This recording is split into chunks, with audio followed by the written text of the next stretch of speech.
You wait all year to have these games, right? You got Yeah. matchups you want on the girls and the boys side. These are the games you want to see. You've got a lot of teams who don't have far to travel. I'm hopeful that people will come out and see this, and even just the casual fan who have no rooting interest will come and watch too, Scott. That's what I believe.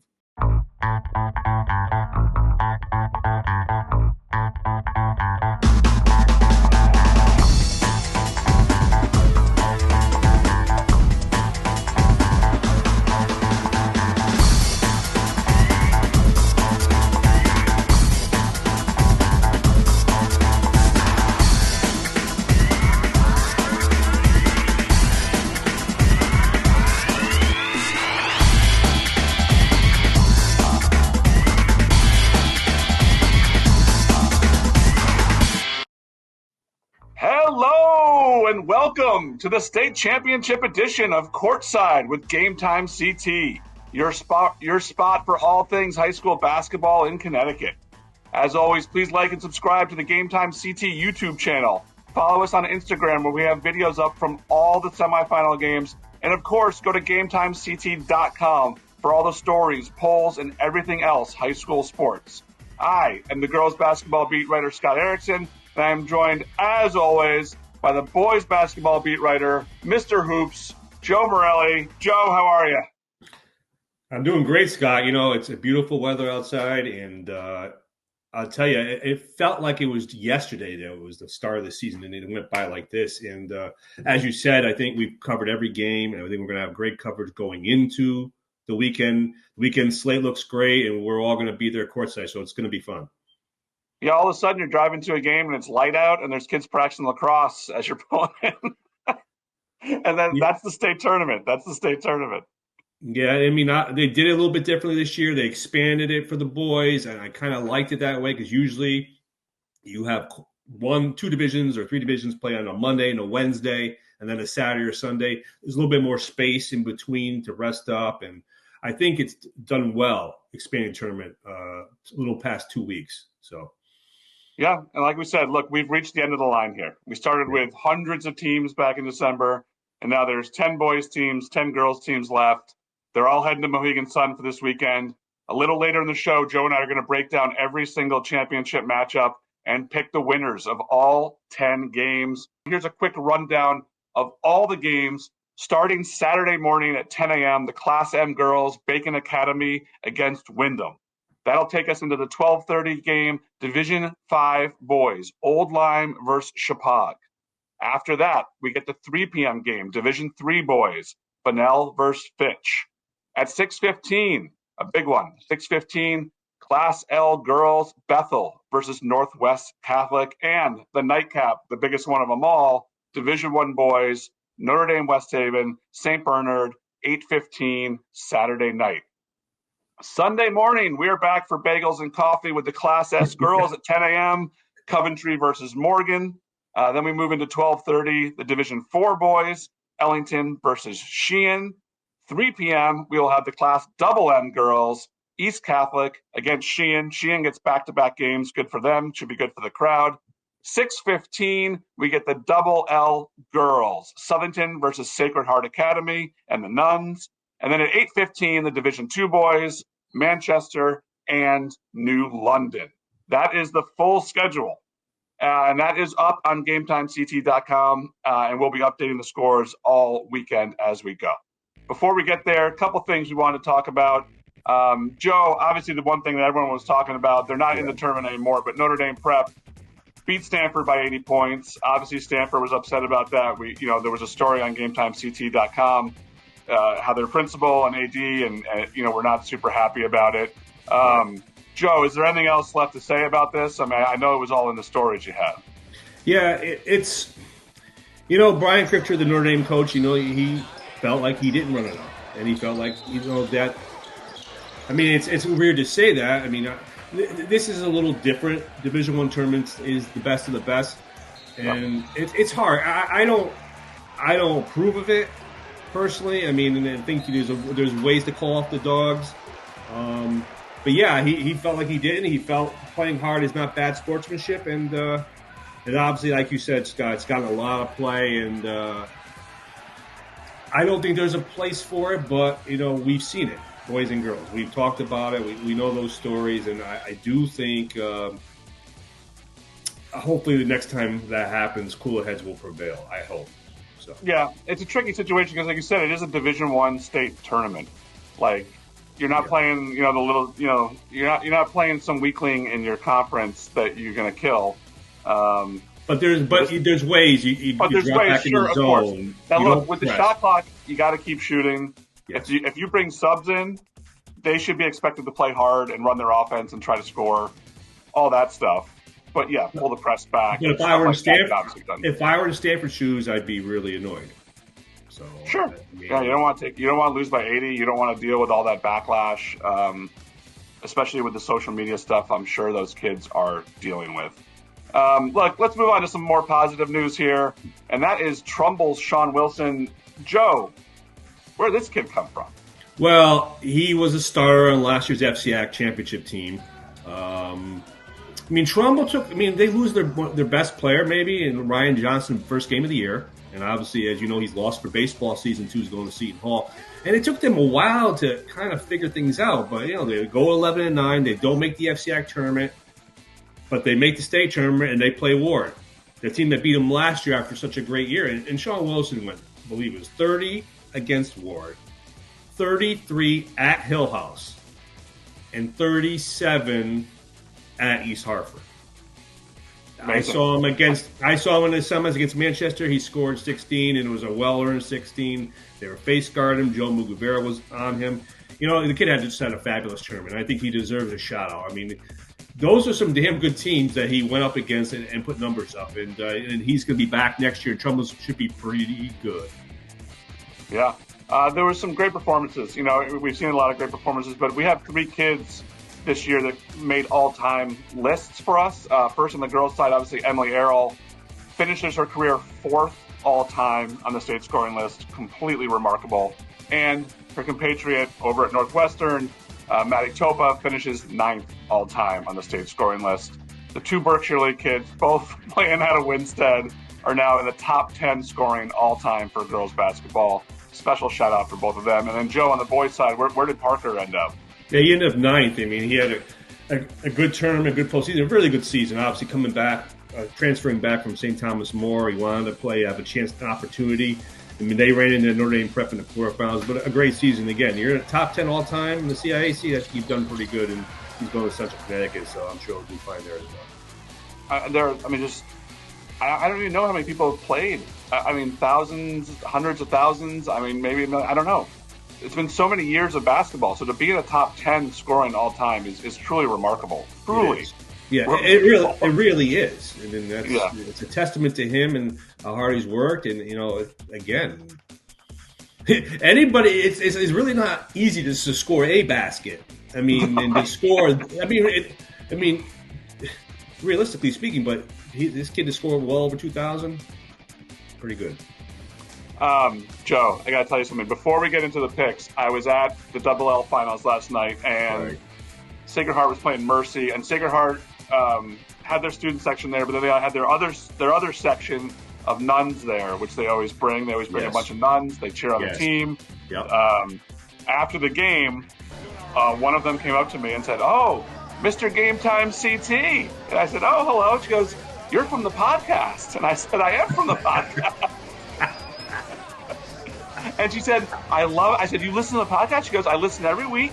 We listen, so we want to hear if you're going to talk about the girls and say nice things about the girls." Mm-hmm. And I said, "Do we say nice things?" She said, "Oh, yes, yeah, you say very nice things about the girls." And I asked them if they're going to be up at Mohegan Sun, and they said they're going to try to be up there. I'm sure a bunch of them will be up there, but it's always nice to hear that we have fans and that, look, over at the convent there, they're listening to us, Joe. So, I think we'd be surprised at some of the people who might be listening that we wouldn't think of, not just coaches and players, but fans and just regular people who support their schools like she does. And it's nice to hear those things because people are listening and people are paying attention and people are trying to find bulletin board material. So it's really cool to hear that story because it kind of, I'm sure, it warmed your heart, Scott. It was great. It was awesome. And Sean Boley, our coworker, Sean Boley, was there, and I was like, "Sean, that was awesome." she was so cool and she loved the show and she was so nice. And so shout out to the nuns at Sacred Heart over there, and hopefully see you up at Mohegan Sun this weekend.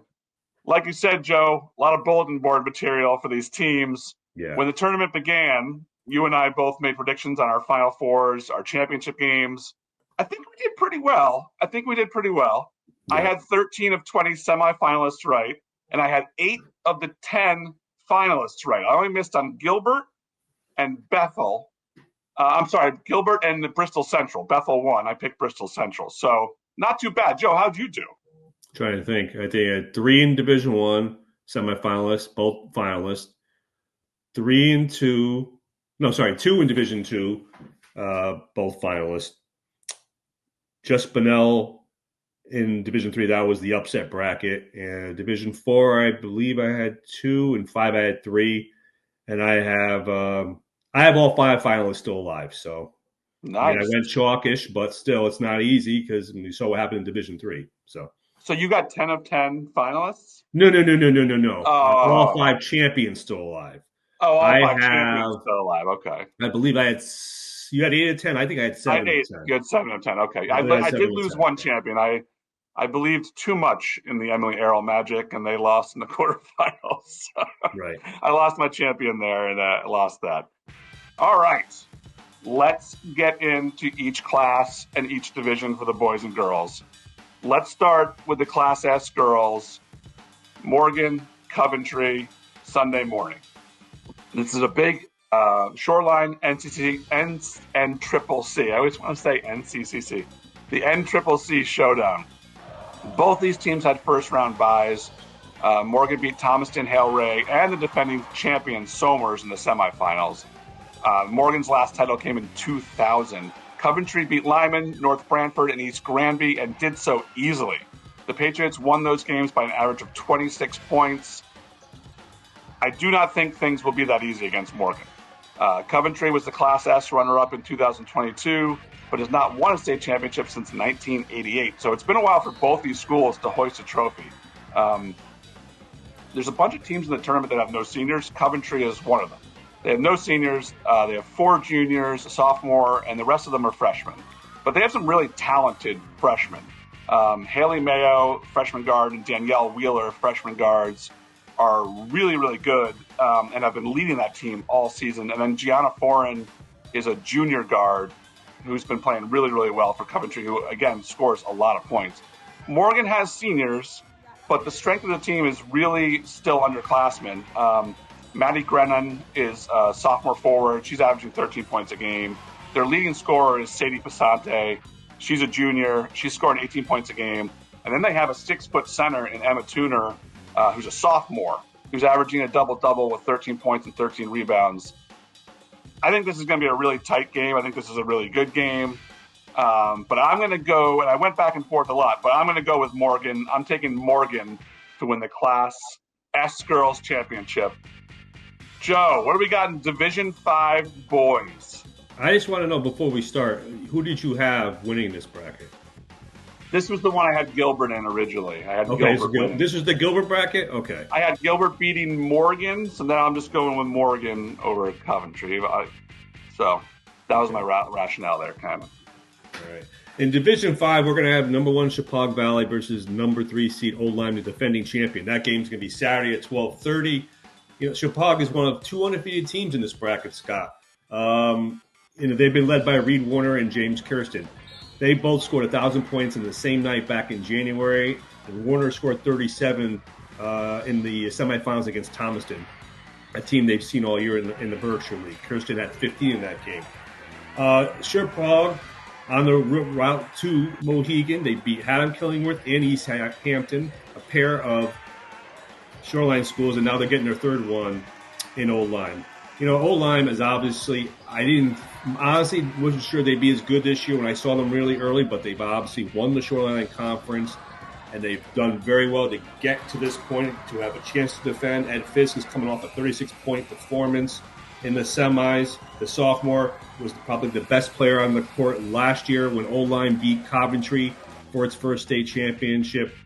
I'm tempted Old Lyme just because of the moxie, but I think it's a dream season for Shepaug Valley. And they were here 2 years ago and lost. So I picked Shepaug Valley to start. I'm staying with it. I think Shepaug Valley wins. Yeah, undefeated. I mean, it's tough. That's tough. Yeah.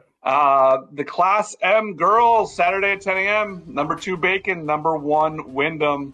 We're going to start things off probably with a huge crowd, I would think, for this game. And this one has all the makings of an awesome game, too. But these schools are very close to Mohegan Sun, so I think they both bring a big crowd there. You know what? I think I'm going to interrupt you a lot because that's my way. But seriously, I think that's a good point, Scott, because I think the 10 a.m. game, and people, who wants to play that game? Because you don't play 10 o'clock games during the season, just in this final. No.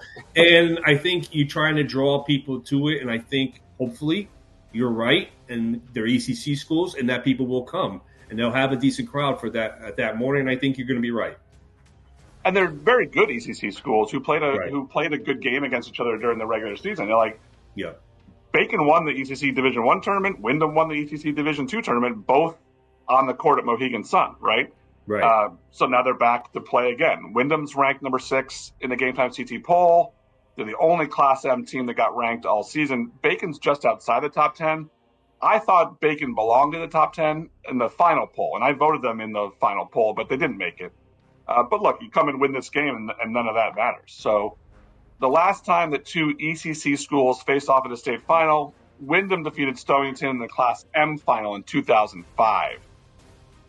These two teams are on absolute hot streaks. The last time Bacon lost a game was January 11th, and it was a 42-38 loss to Windham. And Bacon has won 17 straight games since that game. Windham's riding a 20-game winning streak since it lost its only game of the season to New London. They have seniors. The Whippets have seniors. Windham has seniors, 2,000-point scorers in Anaya Jenkins, who's averaging 15 points a game, and Jalise Rivera, who's averaging 16 points a game. They're one of the best backcourts in the state. Then you have sophomore guard Asia Harris, who's just been a really, really good defender and has been picking up, the coach said, picking up the best player every night. And she's also scoring 10 points and grabbing 11 rebounds a game. Bacon is no slouch. They are very good also. Caitlin Novak is scoring 16 points a game. Skyland Schoen-Rayen is scoring 17 points a game. And those two girls have really been leading them, but they're a deep, deep, deep team. And I like this game a lot. I think it's going to be an excellent game. I think this game will be just as close as the regular season matchup, which was 42-38. Look, I've been on the Whippets train all season. I'm not getting off now. I'm taking Windham to win this one over Bacon. Joe, Division 4, we got another undefeated team. Yes, we do. That would be the top seed Ellington. Again, one of the 2 undefeated teams. They're facing number 23 seed Sheehan at Sunday at 12:30 at the Mohegan. I got to tell you, Ellington, another team that was there 2 years ago, and they lost to Cromwell. And they have a lot of underclassmen who contribute. And Jack Curtis led the way in the semifinals. Again, 32 points to win and advance this far. They first of all, they almost lost in their second round game against Bridgeport Central, which was qualified for the postseason for the first time since 2018. They won 50-49, and then they won the next 2 games handily. Sheehan, like as I said, they're the only double-digit seed, Scott, to be in this field at the 23 seed. Sheehan got into the SEC tournament and the postseason with an 8-12 record. They lost their last 3 regular season games. But then, they lose in the SEC tournament. So who's really thinking about Sheehan other than the kids in that locker room? But they win at Woodland, they win at Cromwell, they win at Aerospace, and then they beat a good New Fairfield team in the semifinals. And then they've done very well to get to this point. Again, it's the old theory, Scott. You played. Nobody believes in us. We're there. The upset, and I remember 15 years ago, when Sheehan made its last appearance in the final, they played a great Bloomfield team, and they started out the game, I believe it was 15-0, and Sheehan won the title. And to me, it's still one of the great upsets in CIAC finals since they've moved to the Mohegan Sun from, it was at Gamble previously. And I am tempted again. Sheehan is playing really well right now. But I'm going with Ellington. That was my pick from the start, and I think they will finish the undefeated season. Yeah, it would be something if Sheehan could pull that off. But yeah, It would be really something. Ellington's Ellington's like one of those teams on a mission, though, right, Joe? And they want to finish that off. Yeah, and again, this is a team that's going to be there for a couple. I mean, if underclassmen, they're going to be dangerous. I mean, if they move up to 3, I think this is a very good team, and it's going to be the best team that Sheehan has faced. But again, she is playing really great right now. So I wouldn't be shocked just because, well, heck, they're here. So they're here. It's one more game. It's one more game. It's one more game, and again, you get the opportunity of a lifetime. I mean, for those kids at Sheehan, they may never get another shot again. But again, I think Ellington is the favorite, and I think they're going to win. So. All right, moving on to the Class Double M girls, Sunday at 3, number 3 Sheehan, number 1 East Catholic. When I looked at the Double M teams in December, I sort of thought this was going to be the championship, barring injuries or something weird happening. You know, Foreign, Woodstock, and Rocky Hill all gave Sheehan good games in the tournament, but the Titans pulled through. East Catholic sort of cruised. They beat Brantford pretty easily. They had a tight game against Barlow for like 3.5 quarters and then pulled away there, and then held Ellington to 25 points in the semifinals in an absolutely dominant performance. It's going to be the first time in 21 years for East Catholic to make this championship game. They were semifinalists last year. They haven't been in a final since they had Shamika Jackson. Speaking of girls on the 2,000 point list, that's a name from the past, huh, Jeff? But East Catholic's really, really solid. You know, they have Arel Abropa, who's a junior center. She's averaging a double-double, 16 points, 16 rebounds. She's a junior. She has over 1,000 career rebounds and over 1,000 career points. They also have Gia Fisher, who's a freshman guard who's playing really well. And then the senior on this team is Liz McGurl, averaging 14 points a game. Really did a great job in the semifinals. I don't think she was the player of the game, but she played really, really well.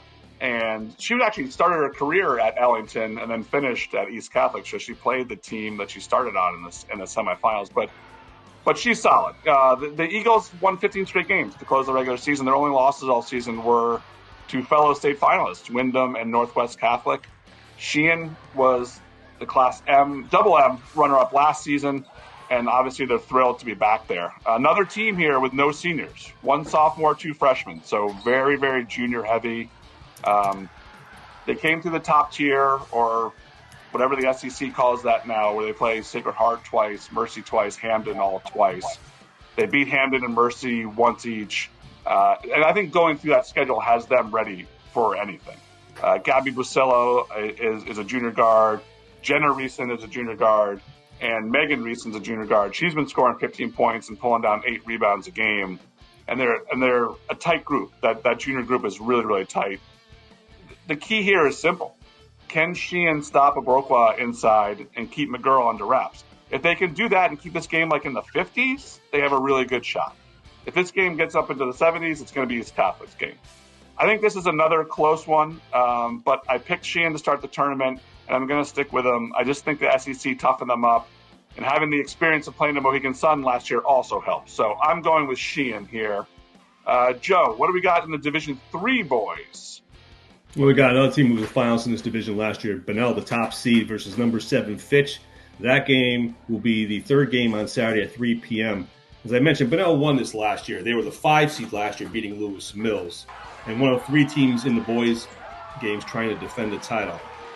They're coming off the big win against SWC foe Bethel in the semis. And they've won all 3 of their games in the tournament against Maloney and Bethel by double digits. And again, they gave, of the SWC teams, gave Notre Dame Prep its toughest match all year. They lost in double overtime, and they made it to the final and lost to them as well. Jordan Pierce has been their best player. It all scores with 20 points against Bethel in the semis. Ronnie Ricketts. I mean, they got guys who played in this game last year, and I think that'll help. Fitch is playing in its first final. Speaking of playing great teams, when you play New London, you play St. Bernard and Crosby in hand, that can only help you. And Fitch is there for the first time. In fact, I think I picked them to win this division last year. and I believe they lost in the second round. So I didn't pick them this year, and they make the final. You know how that goes, Scott. Xavier Good, Sikis Reels, Calvin Sebastian, Malaki Sabni. These are all guys, different guys who contributed for the Falcons this year. And obviously they had good games in the semifinal win against McMahon. This was the upset bracket, Scott. I mean, there are a lot of double-digit higher seeds that won first-round games and knocked out a lot of the home teams. In fact, like I said, McMahon made it to the semifinals as, I believe, a 19. Bethel made it as a 12. But these are probably, if we're going to pick a final, this was probably a final people would have picked. I went with Bunnell to start the tournament. I think tournament experience means a lot here, and I think the Bulldogs will repeat in Division III. How important do you think that is, that having played there before, having been through that and kind of walked in the tunnel and played under the lights and been in a state final with all the media there? I mean, how valuable do you think that experience is for teams like that and like the Sheehan girls who are also back? Valuable, exciting. What I will say, it may be you don't have the awe as much, which probably helps. I think I've always believed this, and I always will believe this. There's no substitute for experience in these kind of arenas, and Bunnell has it. I mean, I will say, Fitch has played in that court probably because through the ECC, but right. To me, I just think that having played in it, I think that helps. But, like as I said many times on the show, I've been wrong before. So, but I think the Bulldogs will pull it out. So, speaking of experience on that court, Class L, Northwest Catholic. So we have number one Saturday at 6:15. Number one Northwest Catholic taking on number 2 Bethel. The Lions are back for a third straight year and seeking a third championship in 3 different classes, because they won in Class MM last season. They were in Class S before that, and they keep moving up because of the CIAC success in tournament modifiers. So now they're going for one in Class L. They were the number 1 team in the poll most of the season until they lost to Southington in the CCC tournament. Then they fell down to number 4. Bethel never cracked the top 10, despite being the top team in the SWC all season.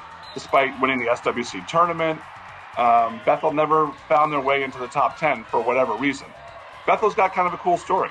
Their coach, Danielle Scalpino, is a 2010 graduate of the school, played basketball there. And she coached a lot of these kids in youth basketball, 6th, 7th grade, when she was an assistant at Westcom before she took over the job at Bethel. So she's had a lot of these kids. And whenever you have a group like that you've coached for a long time, that helps a lot. And obviously she loves the school because she went there. In the semifinals, I saw Bethel, Bristol Central. Bethel did a really good job containing Bristol Central's center, Nicole Reamer, in the semis. They have to double down on that interior defense to stop Abby Casper. Abby Casper is scoring 21 points a game for Northwest Catholic. So that interior defense is going to need to focus on her.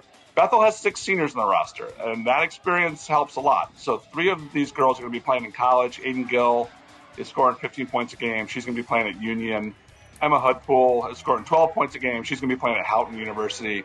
And Summer Wish is going to be playing at Oberlin College. Northwest Catholic, as we know, as we talked about, has 0 seniors on the team. But they have the All-State juniors in Casper and Maeve Staunton. Staunton scoring 16 points a game. And outside of those 2, they have freshman Samantha Casper, who's Abby's sister, and junior forward Zoe Canning, who really create matchup problems for teams. It's hard to match up with the 2 Caspers and Canning at the same time when they're all on the court together. It creates a lot of trouble for teams that I've seen this year. Bethel does have size, and they can counter in there, and they can counter in there with Mia Marshner, and then they have a freshman center, Vivian Stewart, who's young and coming along, but she's going to be asked probably to do a lot here in this game, especially defensively. I think the way Bethel plays defense, that they can hang in this game. I think everyone's going to come into this game thinking Northwest Catholic's going to run away with this. I'm not so sure they're going to run away with it. I think they're the better team, but Bethel plays really, really, really solid defense and has some tough players on offense. But look, Northwest Catholic has been on this path all season. They're playing their best basketball right now, and I think they win the 3rd title. And then hopefully, if all the kids stick around, they come back next year and go for a 4th title in Double L, which would be really special. So I'm taking Northwest Catholic to win their 3rd straight championship. Joe, Division II boys, This one's pretty good. I'm kind of excited for this Division II boys game. Yeah, it's a good way to end the weekend, Scott. Number 1 Manchester versus number 3 New London. Sunday night at 8:15 p.m. Hope it's a school night, but you know what? It's one of those things you stay and you go and you get up the next morning. It's not a school night for the winter, by the way. It's not a school night. You get the day off. No, the next day is school night. No, I mean that's what I mean. You win, you get the next day off. That's the rule. You know what? These are maybe the schools. One of them, the winner will let them take the day off. Who knows? Although you probably want to go to school and get the adulation the next day, right? Like that, you want to walk in as state champs. That might be kind of cool too. Yeah, probably having a pep assembly and a pep rally before and all that good stuff. But yeah, Manchester, it's a team I've been impressed with from when they beat Northwest Catholic back before Christmas. I think it was 71-45. They're the regular season champs of the CCC. They didn't have a great CCC tournament. They lost to Windsor in the quarterfinals, and there was talk about them, being number 1 and all that stuff. But and then they get refocused, and then you got Greenwich. They beat Platt, and I watched in the semifinals. They beat Trumbull, and Trumbull was a game team who had a great run as the 20 seed. But Manchester, they play fast, they play loose. Derek Sheets, Will Oldenton, Chance Clark. They motor. They take threes like they're going out of style, and they play good defense as well. And this again, senior group that want to play, and it's their first appearance in the state finals since 1956. They haven't won one since 1938. I know you were alive then, Scott. I was not. So but in all seriousness, they're a great team. And New London, I picked this final, so I'll pat myself on the back, but which is not really hard when it's the 1 and 3 seeds. But in Jackson Boudet had a great semifinal against NFA, 19 points, 13 rebounds, and they beat NFA. In New London, they had to grind one out against West Haven. And, people forgot about them early. They were preseason number 8. They lose 3 in a row, but they lose them to Hill House, they lose them to St. Bernard, and they lose them to Bloomfield. And then they go and win like 17 in a row. They beat St. Bernard in the regular season. And then their only other loss, the only loss in the calendar year for New London was to St. Bernard in the final of the ECC Division I tournament at Mohegan. So they have experience playing on this floor. I think they will benefit them as well. And before I forget, the props to the ECC. I believe 5 semifinalists overall, 3 finalists, the most about, and that's a great job by the ECC. And again, they should get a lot of fan support. I would think it's going to be a great game. I picked New London to beat Manchester, start their tournament. I think that's how it's going to go. I think New London's going to figure out a way to win this game. As long as they can control tempo a little bit and play some good defense on the guards, I think, again, shooting is not easy if you're not used to it there. I like New London to win. Oh, 1938? Yeah, 38. Roosevelt was president. Franklin, not Theodore. Franklin Roosevelt. Yeah, Franklin. Yeah, not Theodore Roosevelt. Yeah, Franklin Roosevelt. But 1938. Holy cow, man! I believe so. It's going to be a heck of a game. This is, to me, I think New London likes the up tempo, but I don't know if they try to run with Manchester, it would be a good strategy. I think they need to slow it down a little bit. But I think it comes down to defense, realistically, and I think both teams play great defense. But I think, again, having played in this court and the home court advantage Sunday night, I think it's going to be Dave Cornish and New London to win it. And the game before that on Sunday night is the Class L girls game at 6:15 on Sunday. Number 4, Sacred Heart. Number 2, Southington. In my opinion, the best matchup we could have had here. It's the matchup that I picked for this game, and we got it. In my opinion, these are the 2 best teams. Holy Cross is very good. Obviously, they took a step back when Shania Howard got hurt, and she didn't play in the quarterfinals against Mercy, and they lost. But I think Shaw would have been here either way. Sacred Heart got a scare in the second round from Hamden, and they barely escaped there with a 1-point win. It was the 4th time those 2 rivals were playing each other, and they got out of that game. Then they outlasted a really good Conard squad, and they rolled over Mercy in the semifinals. That game was not close. Mercy does not match up well. with Sacred Heart for whatever reason. They're in the finals now for the third time in 4 years. That's really impressive. The seniors on that team have been in the finals 3 times. That's incredible. They won Double M in 2022, and they were the Class Double L runner-up last year. Southington's back in the final for the first time since 1996, and they're seeking their first title since 1993. Those numbers sounded good to me until you dropped a 1938 on me, Joe. But still, 30 years. I mean, that's when I was in high school, 1993. The Blue Knights beat New Britain. I wasn't. Oh, you weren't? Yeah. You're closer to 38, I think. Yeah, right, exactly. The Blue Knights beat New Britain and Ridgefield and then pulled away in the second half to beat Greenwich. There's a lot of good players in this game. Lila D'Erico for Sacred Heart is a senior guard. Molly Gunning is a junior guard for Sacred Heart. And then I want to talk about Emily Manillo. She's a senior guard.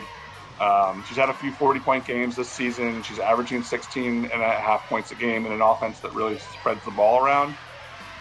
But when you watch Sacred Heart, Emily Manillo is the straw that stirs the drink for the Sharks, no question. She plays with a confidence and a swagger and is really fun to watch. She can shoot the ball, she can dribble penetrate and score, or she can kick it. And Sacred Heart always has outside shooters just waiting outside to nail threes as defenses collapse on Manillo, and that's where Gunning or J.J. Kirk or others can get some points from the outside. Manillo is a fantastic player, and listen, Southington has one of those players too in Lily Cooper.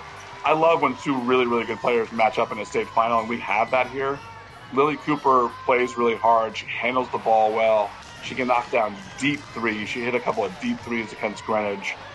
And she's like Manillo in a lot of ways. I mean, they're sort of mirror images of each other in a lot of ways. The games are slightly different, but very, very similar. Not sure if they'll guard each other, but it could be one of the best individual matchups we have all weekend on the girls' side. I mean, I think it is the best individual matchup of the entire tournament for the girls. Southington also has Izzy Leggett, who's all hustle and can score and hit jump shots. And then Hannah Blanchard, who's a really strong inside defender. And then they have 2 freshmen who, I mean, at least against Greenwich, they spotted up. And that, Cooper's driving and penetrating and kicking to these girls. Quick and Male, I think is how you pronounce her name, Maule. 2 freshmen who just sit there and nail threes. And they're really good. When they start hitting threes, they're really, really tough to beat. This game's going to come down to 2 things for me. Whichever team wins the turnover battle, which is always one that we talk about, and then the team that shoots the best from beyond the arc. Both of these teams love to shoot threes, and the team that has the hot hand is going to win this game. So whoever starts knocking down 3-pointers first, that's the team I like. I would not make this a big spread in this game because I think these teams are really, really close and really, really, there's not much between them. One X factor here for Southington is they're obviously, people have talked about it. I don't know, we haven't really mentioned it here, but they've been playing all season for former assistant coach Bill Queen, who died suddenly last January of 2024. They played for him last season, but obviously the hurt was very fresh. The kids all loved him. Head coach Howie Hewitt obviously loved him. They're best friends. He was talking last night about all this time they would spend together. And they all were talking about how they're playing for him, and they think about him every day, and that he'll be at Mohegan Sun with them, kind of watching over them. Every day, his memory, it echoes through the gym, and he meant so much to all these kids from when they were this big and, just growing up in the younger ages. But, again, we play this way because of him, not for him, because of his influence on us. Ever since he passed, we kind of had that, that legacy. We needed to, follow in his legacy and play for him. It was a very sad moment for us, but we know he's very proud of us and looking down and happy. So with that in mind, I picked Southington to win the tournament to start off. I'm going to stick with that. I think it's a really excellent game, but I'm going to take Southington to win the Class Double-L Girls Championship. Joe, there's only one left. Division I boys. Well, I got to tell you, first of all, I've known Howie Hewitt a long time, and he's a baseball coach. But in the 2 years this tournament was held at Gamble Pavilion, Howie Hewitt won one with Maloney. And that was a great team he had back then. So, he'll win one, possibly would win one of the boys and the girls in there. I'm sure there's several coaches who've done it, but But he'd be doing it, 17 years apart if it happens. So, right. I mean, that's because it was back in 2008. So it would be a great feat for them, I would think, Scott, if they do it, right? So, and they brought Sacred Heart always brings a decent crowd. They're a smaller school. Southington had that place almost packed last night. There was a pocket of Greenwich parents, and then the rest of the place was blue. Well, I think it was like a Southington home game. I mean, it was loud. I think I mentioned it in the CCC final when I got there, because the boys followed the girls at the University of Hartford, and Southington's facing East Catholic, and there was a lot of people there. A lot, probably double what Northwest and East Catholic was for the boys game to follow. So, yeah, they're going to bring a lot of people, and it's going to be a heck of a session, I would think. But Saturday night is usually the featured game. I mean, Division I's been on Sunday night a lot of times, but this year they're the game. It's number 2 seed Notre Dame-West Haven versus number 5 St. Bernard. Saturday night, 8:15 p.m. It's the only rematch on the boys' side. It was a low-scoring game last year, Scott, the last game of the night, and it was 52-46 Notre Dame. I think St. Bernard controlled tempo in that game. I thought they defended Adjutori very well. They sent the double team from the backside. And a lot of those guys are back for St. Bernard. I mean, the Marshall brothers, Tamari and Curtis, Amari Gray, who was the ECC Player of the Year last year. To get here, they had to beat Fairfield Prep. They beat Staples, and they rebounded very well in the game down New Haven Monday night to beat East Catholic. Notre Dame-West Haven, last year undefeated, first state championship, 28-0. They had to beat Conard, Windsor, Notre Dame Prep. I mean, obviously everybody knows about Adjutori, right? He's the reigning Game Time CT Player of the Year. 17 scholarship offers, including UConn and Arkansas. I mean, in the semifinal, in the quarterfinals against Windsor, he had 4 dunks. His missed dunks were as impressive as his made dunks. I mean, he's just a show. But he's more of a complete player now. I mean, a 6'6" kid, just one of the best players in this recruiting class in the country. And they have Landon Krieger. And again, these guys have played in the final. All these guys have played in the final. So the experience factor is probably a wash. St. Bernard to be in 3 straight finals is great. 2 years ago, they played Staples in Division II. They won. Again, last year, they Notre Dame-West Haven. I mean, Notre Dame-West Haven, this is their 3rd final in the last 4 years, having lost to East Catholic a few years ago. I went with Notre Dame to defend. I'm sticking with it. I wouldn't be surprised if this game goes to overtime. And usually the best player on the court usually wins it a lot of times, and that's where I'm going. Notre Dame-West Haven. He's a real draw. I mean, you've seen it at games, and I think you're going to have people showing up there just to watch him. I do. And he sold out several buildings. I mean, they sold out Quinnipiac, 3,000 people. Again, that was the boys' game, following the girls' game between Sacred Heart Academy and Hamden. And again, 3,000 tickets sold. They sold out University of New Haven. They sold out New Haven for the semifinals. So, yeah, they're there to see him. I mean, but the people are going to be there, too, to see St. Bernard, which is a mile away from the Mohegan Sun Arena. So I think it's going to be a huge crowd, Joe. It's going to be a great crowd. I'm very much looking forward to it. Like I said, but St. Bernard, a lot of those guys are back, too. I mean, they want this badly. Those guys they haven't forgotten about this. And that's motivation alone. And usually a lot of times I would go with the team that lost last year. But you have a star. You have a game that should be competitive where the winner's in doubt. I mean, it's not, either team can win this game. I think this thing is going to be big on Saturday night. I think Saturday night's going to be hopping at Mohegan Sun. Yeah, I think it's going to be kind of like when Donovan Klingon played. I mean, and then against Northwest Catholic, Bristol Central, and I think a lot of people go just to see him. And granted, you could watch it on streaming and so on and so forth, but I do think people are going to come out. 100%. Because you got a chance to see one of the best or the best You come out and you watch. I mean, you wait all year to have these games, right? You got matchups you want on the girls and the boys side. These are the games you want to see. You've got a lot of teams who don't have far to travel, so that should, on both sides, that should make for big crowds. You mentioned Southington. I think I'm hopeful that people will come out and see this, and even just the casual fan who have no rooting interest will come and watch too, Scott. That's what I believe. Southington's one of those schools, and there's certain schools that if they have a team in a championship, they're showing up. And Southington's one of those schools. It's like Trumbull. They show up every time. Hamden, they show up. Like, they come out for their teams. I think Southington's gonna have that place as full as you see it for a girls' game on Saturday night, and then the game after it should have a decent crowd too, right? I mean, I'm sorry, Sunday night. Yeah, Manchester, yeah. I mean, they don't have far to travel, and obviously New London. I just want to know: are you bringing the ball that's behind you? Is the ball coming? No, I'll get one there. I have the official ball there. So you're going to steal it? You're going to take it? Are you? I'm going to take it and run away with it. Okay. So when they ask for the ball, we don't know what happened? All right. I'll get tackled by like Dan Scavone or one of the CIAC guys. Yes. But they can't catch you though, Scott. They can't catch you. I do have a little more quick. My quickness is not what it used to be, but yeah, I don't know. Some of those guys could probably move over there. Yes. All right, Joe, that was a lot of fun. That's it for our championship preview show. I can't believe we're going to be at Mohegan Sun this weekend. This will all be over. We're going to be back with one more episode after the championship games to break down everything that happened at the Sun. We'll also release our final polls on that show. And as always, thank you for everyone that has watched and listened all season.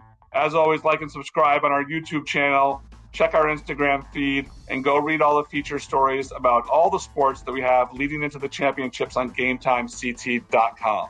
So, for Joe, for producer Danny behind the scenes, I'm Scott, and we will see you next time, courtside with Game Time CT.